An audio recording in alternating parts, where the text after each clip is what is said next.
You don't need another sauce recipe. You just need this one. Because once you make this creamy American fry dip at home, you'll never pay for bottled versions again. This takes only 5 minutes and comes together with a few simple ingredients. Go to the description to get all the ingredients and directions for this recipe.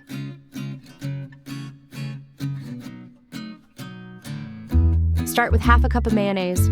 This is going to be our rich, creamy base. I've got myself a homemade mayo, but use whatever you have on hand.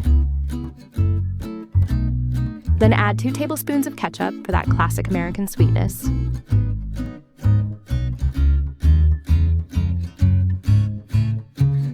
Now go in with 1 tablespoon of yellow mustard to bring in a little tang. Next, I add 1 to 2 teaspoons of hot sauce. Use this depending on how spicy you like it. Balance it with 1 teaspoon of white vinegar, and then go with 1 teaspoon of sugar to round everything out. You can also substitute sugar with honey. For the savory layer, sprinkle in half a teaspoon of garlic powder, followed by half a teaspoon of onion powder. To give the final touch, add a 1/4 teaspoon of paprika, just for color, then 1/8 teaspoon of salt, and 1/8 teaspoon of ground black pepper for better overall taste. Now just grab a whisk and mix everything really well. Take a few extra seconds here. You want it smooth, creamy, and completely blended with no streaks left behind.